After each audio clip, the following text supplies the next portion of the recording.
Hi everyone, this is James from the Freemasons and F9 Audio, and welcome to the second of 3 videos covering swing in rhythm production. Today we're going to be showing you how to apply swing in 4 of the main apps used in audio production: Ableton Live, Logic Pro X, Pro Tools and Propellerhead's Reason. Even if you don't use one of these systems yourself, I guarantee you at some point in your musical career you will. And if all of my years in studios has taught me one thing, knowledge is power.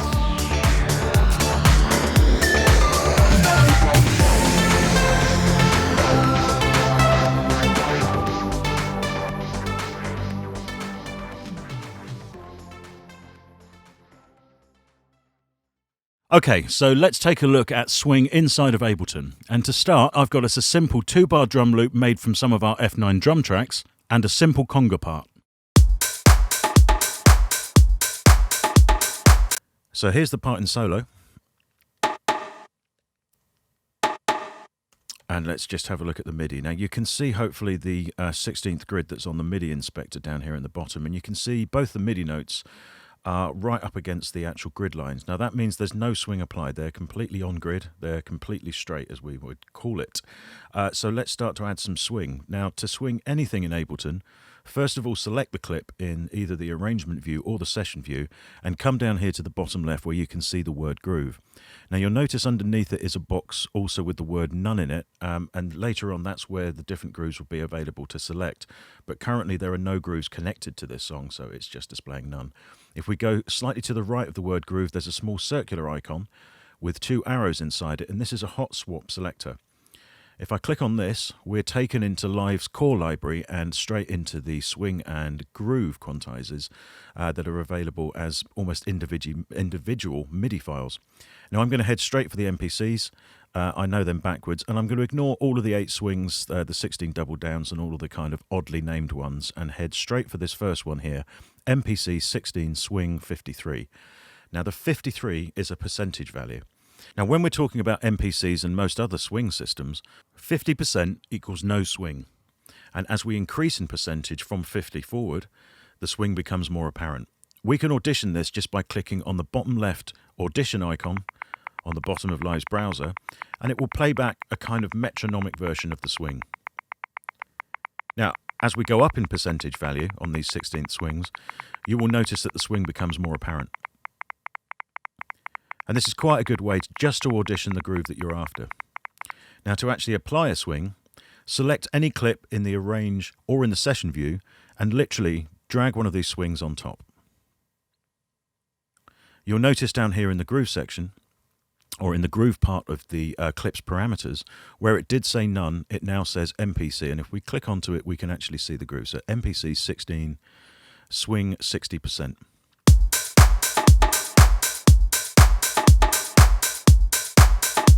So that groove has now been applied to the conga part. Now if I turn it off, you'll hear the difference.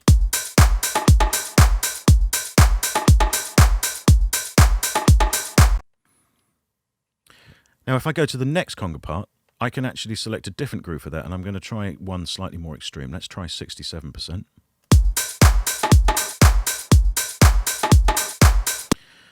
But here's the great thing about Ableton. Now when I click on each part, you'll notice that the swings are starting to build up in a drop-down menu that you can access when you click on the name of one particular groove.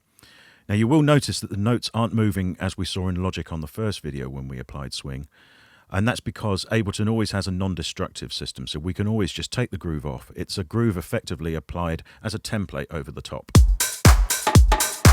Now if at any point you do want to commit, and you want to commit the actual note positions to this groove, there is a commit button directly underneath. Press it, and you'll see what happens. The notes have actually shifted now in time on the MIDI page. So whilst we're on the MIDI page, there's just a quick trick I want to show you that only works with MIDI parts. Here's our conga part, once again completely straight. You can see it's totally up against the bar lines. I'm just going to select all the notes and right click or control click on a Mac to get up the contextual menus, and we're heading for Quantize settings. Now as you can see, I've got all of the notes selected, and I'm going to head for the 16T quantize setting. Now that's a triplet time, but I'm not going to use 100% quantize. I'm just going to use, let's say 40%. And when I hit OK, look at what happens. You'll notice the notes move back again. You have applied some swing.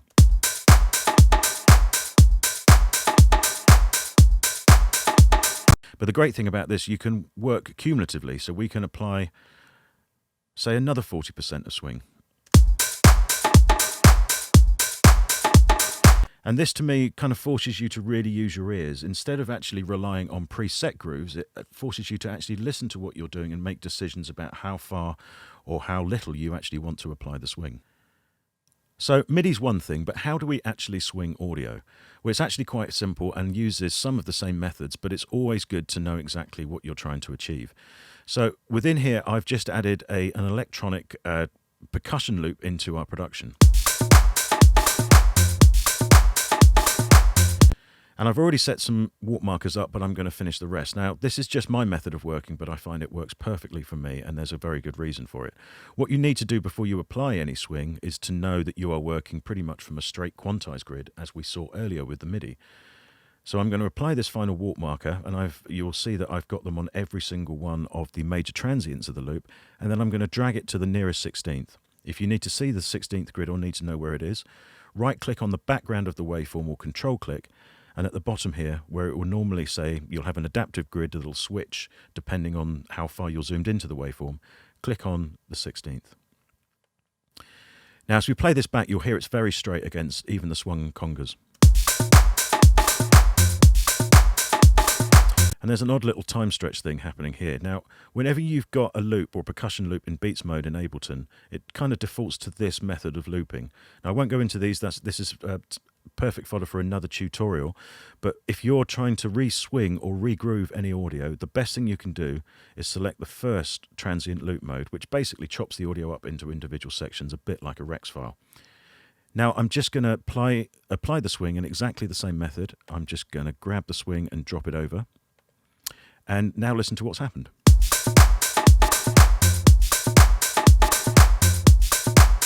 And you'll hear the swing is applied, but this is one thing you do have to be aware of within Ableton. The screen won't actually update unless you hit that commit button, and by doing so, then the audio will move to that groove. But the best way to work is just constantly run it so that you can make changes to your grooves, because you may want to apply different swings to different parts. Once you have a number of grooves within your project, the easiest way to apply them to other clips is to have the clip selected in either the arrangement or the session view, and then to use the groove pull-down menu in the bottom left of the clip's parameters. As you start to gather grooves, Ableton starts to call this collection the groove pool. So here's a more difficult version of the same problem. I've now got a live loop in the production. It's not looping particularly well, so I'm just going to trim the front slightly.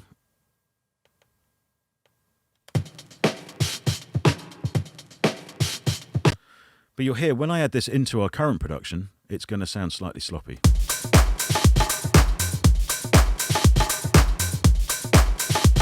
Now, that's not what we want. Obviously, we want to go and sort this out, and we want to apply the same swing as we have on the rest of our percussion parts.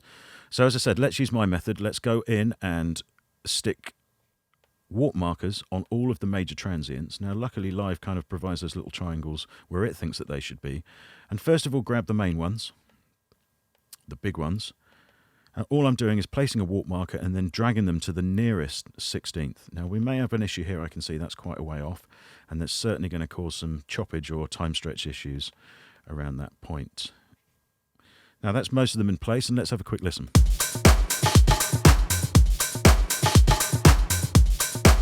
Still a problem down here, and as you can see, by the looks of things, we've got a lot of hi-hat material within the loop up to the first snare, and it looks like all the hi-hats are playing the 16th, so we can't really see them very well, so I'm going to temporarily grab the gain control of the clip and just zip it up so that we can see them. Live's decided where it thinks it should be with those grey triangles, so I'm going to agree with them and just do the trick of placing the markers. Don't agree with that one, it needs to come back a little bit. And then we're just going to zip it to the nearest 16th. And this has created a situation where that live drum loop is now very, very straight. Now, this isn't obviously the best method of every time to pull all the live feeling out of a drum loop, but when you've already got a pretty serious rhythm framework and you're trying to add stuff to it, this is one of the only, or this is one of the best ways. Now, let's have another quick listen. Obviously, the loop's very loud at the moment. Just reset that. That was only temporary. And once again, I am going to change the transient loop mode to its first setting, as I always find it's a great starting point when you're working with heavily percussive material.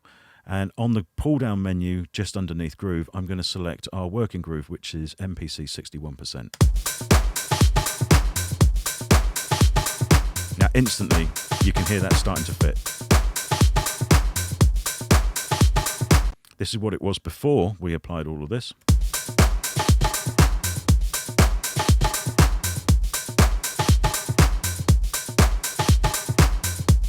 So as you can hear, compared to we were at the beginning with this loop, this is now starting to sit beautifully within the track.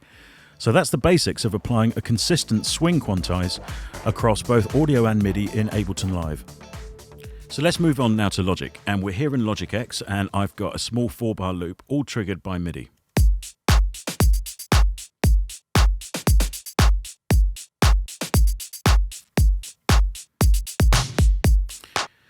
Now there's plenty of room for swing there, but you can hear it's all completely straight. So let's start to actually apply the swing to the parts. Now I'm going to take everything at once, just by selecting all of them on the Arrange page, and move over here to the region parameters, and you'll see where it says Quantize. At the moment it is all on a completely straight quantize grid. Now Logic works in a similar way to Ableton, that it's effectively applying quantize templates over the top. So it's quite easy for us to change and make decisions while we're actually working. So let's move down here to one of the preset swings, and it's 16th swing C. And bearing in mind these are derived from the old Lindrum swings.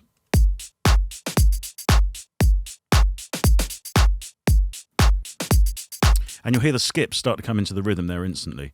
We can go a little bit further. Let's go to E.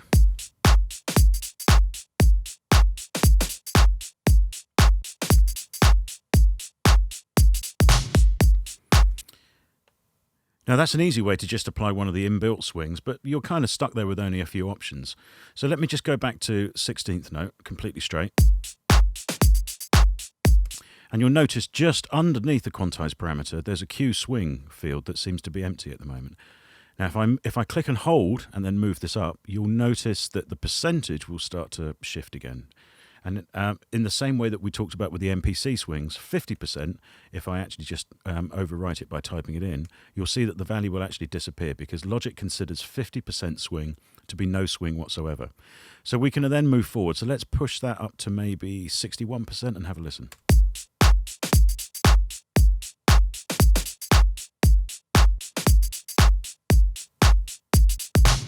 And you'll hear the swing being applied, but we still are on straight 16th swings within the main groove menu. Now the beauty of this method is that I can go and push certain things. So say I wanted slightly more swing on the hi-hats here, I can actually go to that Q swing parameter and just shift it a little bit, maybe to 70. And just that part is swung by the extra amount. Everything else, as you can see as I flip between them, is actually swung at 61%. Logic works in a similar way to Ableton and most other DAWs in that it only applies the quantize grids and swings in a non-destructive manner. That means throughout a production you can change things at any time and also remove the grids completely and get back to exactly how it was played into the computer. Now this is great if you're a great keyboard player, or you're working with a great keyboard player, or with someone who's mastered the art of finger drumming on any of the pad systems. So that's the basics of applying swings within Logic. Now I just want to quickly show you a very handy visual feedback feature that Logic has. Unlike Ableton, Logic always allows us to see what's going on when we apply a particular swing.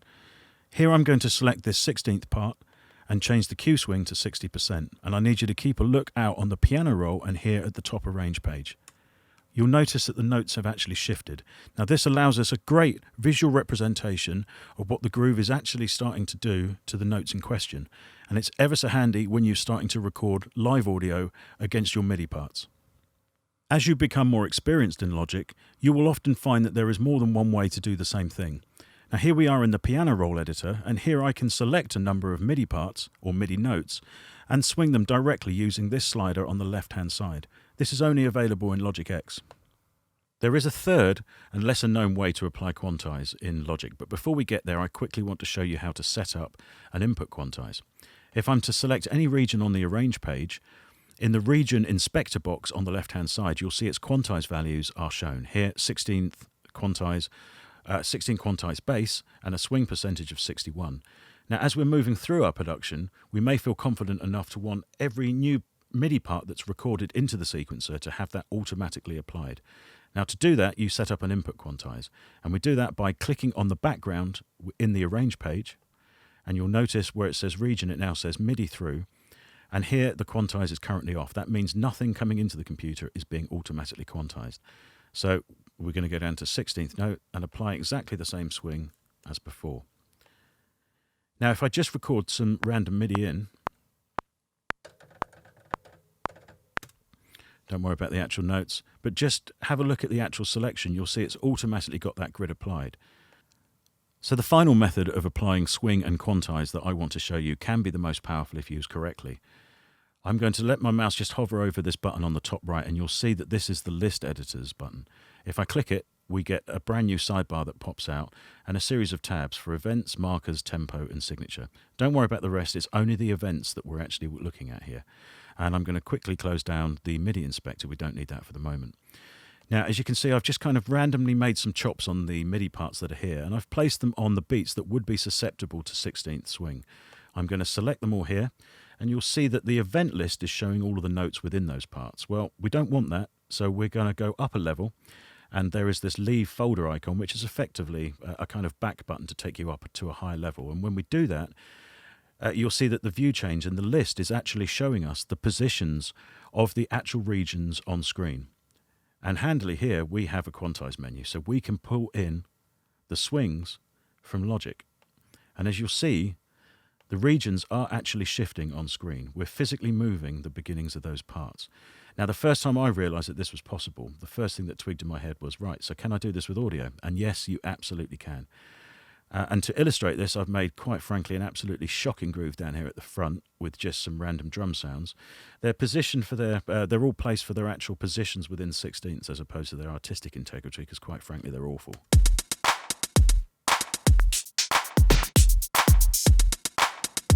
And as you can hear, they're completely straight. They're all edited onto the bar lines. And if I select them all, once again in this list editor, you'll see that these actual regions are being selected. Now, if you don't see them, as I say, press this up arrow so you actually reach the top level for the event editor, and once again select them, and they will become selected in the list. And now we can actually apply the swing. And look, the actual audio regions are moving about. Now, this, for me, was a revelation, especially if you're bringing, say, Apple loops in that needed to be retimed and chopped. You can just bounce them out so that they stop behaving like Apple loops. Chop them all up and then move them about. And it's a great way to apply Logic swing presets to chopped up pieces of audio directly within the Arrange page. Now, that's great, but of course this is quite restricted and we don't have the full control that we did over here. On the left-hand side, we don't have the Q swing control.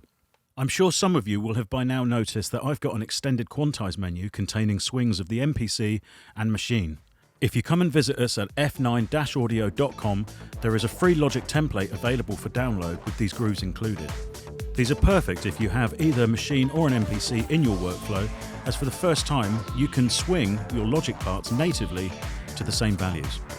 So to round off our look at swing within Logic, let's do as we did in the Ableton examples and swing a piece of audio from an external source. I've imported our same drum loop again. And that we know that when we place this over a swung rhythm track, it's going to sound fairly bad. Now, to get around this, I'm going to use Logic's flex time capabilities, and it's incredibly fast and quick to use. I'm just going to open up the flex time viewer, and I'm going to select the mode rhythmic for the actual part. And if I double click on the loop, the inspector will open up at the bottom in the sample editor. And by clicking this icon here, which is the transient editing mode icon, you can see where Logic thinks the actual transients are with these orange lines. Now, it's not always going to be exactly right. In fact, a couple may be slightly out, so I'm just going to zoom in and nip across it. That one could come forward just a touch. But it's done a pretty good job here of working out where the transients are. So that's fine for that. We'll turn off the sample editor.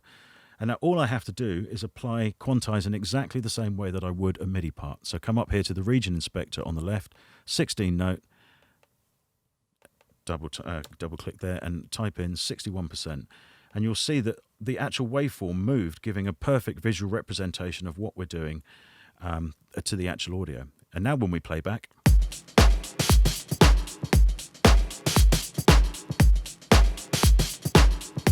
all of the rhythm elements are working together perfectly. Okay, so next let's have a look at Reason. Now Reason's always had a great swing system, and version 8 is certainly no exception. I've got here a 1-bar loop containing some MIDI triggering a Kong drum designer. So as you can hear, it's a nice little 909 pattern. Now the way you apply any swing or groove within Reason is using the Regroove mixer. Most Reason users will already be familiar with this system, and it's excellent. It's basically a series of 8 slots that allow us to load in separate grooves into each of them. To load a groove into a slot, press the folder icon button that's just in the top right of any given slot channel. You'll be taken to the correct part of the library, and here you see a variety of folders containing the grooves. Now once again, I'm going to head for the MPCs, and we're going to take a variety of them. I'm only going to take three for now.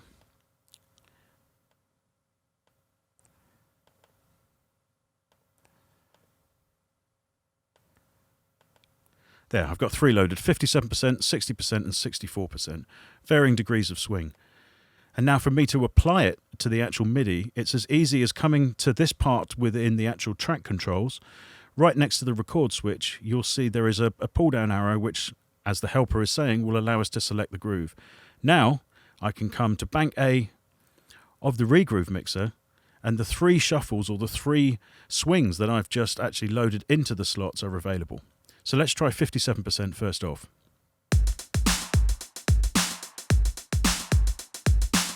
Not bad. Want to try another groove? Dead simple, same method, just switch.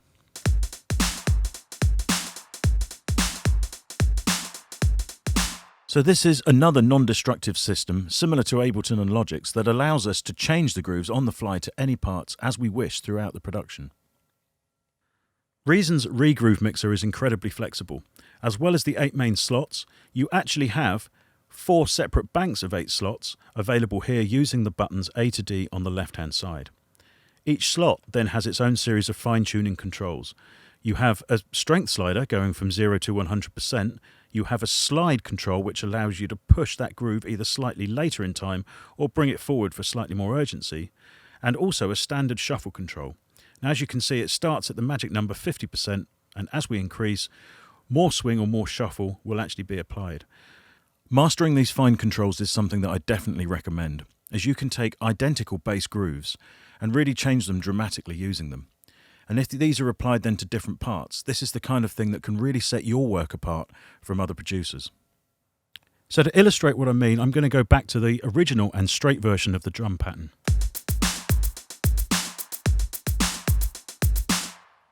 And I'm going to use channel A1 of the Regroove mixer at 57% shuffle MPC. Now underneath I've just got a small egg shaker part that I'd actually like to supply a little bit more groove to, so I'm going to go for 60% shuffle. And I'm going to come down to the Regroove mixer and I'm just going to push it back about 7 ticks. Now I've gone a bit too far there, so I'm just going to come back slightly, maybe even 3. It may even need to come forward a few, so I'm now going to push the channel slide into negative. That's good, it's just slightly more urgent, and you see the power now of the system. You can take individual percussion elements, and depending on how you actually feel that they should be pushed or laid back into the groove, you can easily achieve this within the Regroove mixer.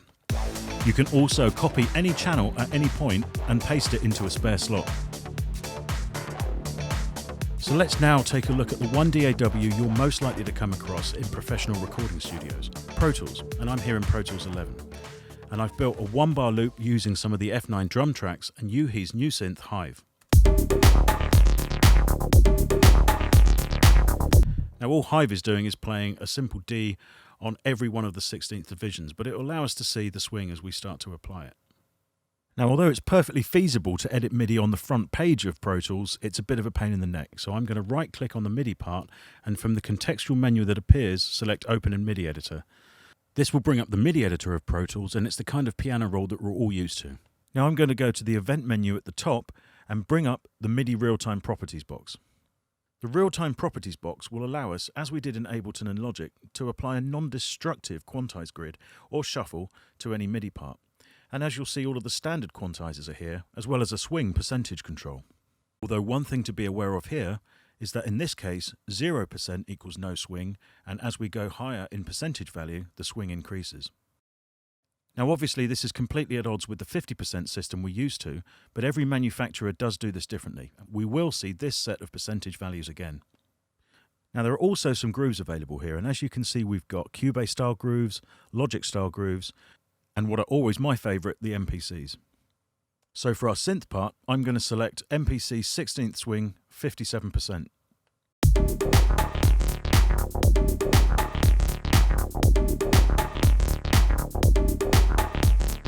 Now as you can hear there, we've got certain audio elements that were at odds with our heavily swung MIDI, and it's probably the conga part. They're very sharp and they're very, very straight, so let's put them into the correct timing. It's dead easy to do within Pro Tools. I'm going to go up to the Event menu at the top, the Event Operations submenu, and bring down the Event Operations window, which is another floating toolkit that allows us to be able to quantize either elastic audio events, more of which we'll come to in a moment, or the beginnings or the start positions of the actual audio clips. And I have here exactly the same quantized grids as were available within the MIDI. Now I'm going to select MPC style 57 once more and apply that to the actual audio, and look at what happens to the start positions of the conga edits. They've jumped to the correct positions of the swing grid, and now when we play,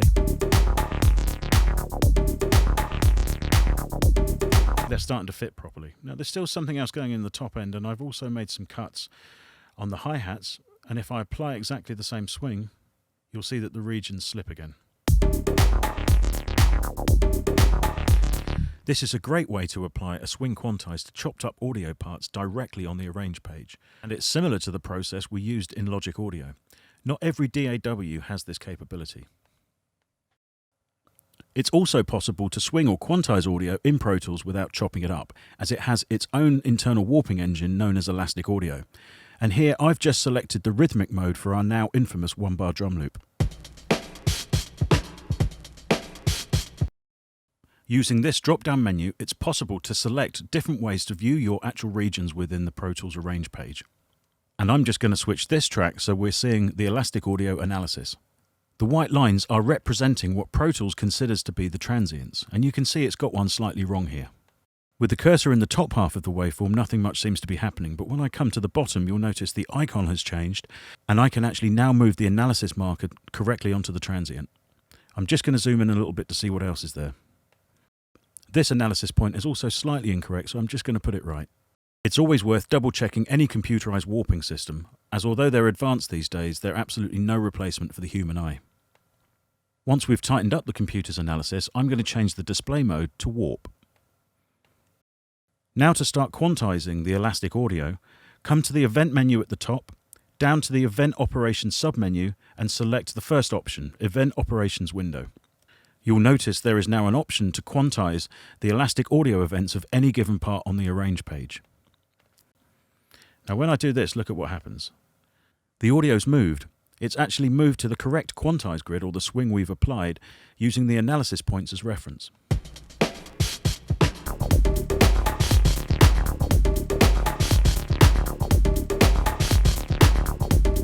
And once again, our drum loop is now rhythmically sitting perfectly with the rest of the elements of the track. So now we know how to swing audio and MIDI, and hopefully we've learned some tricks along the way. Join us for the third video where we show you the secrets of the swung divisions and put it all into practice and actually create a track.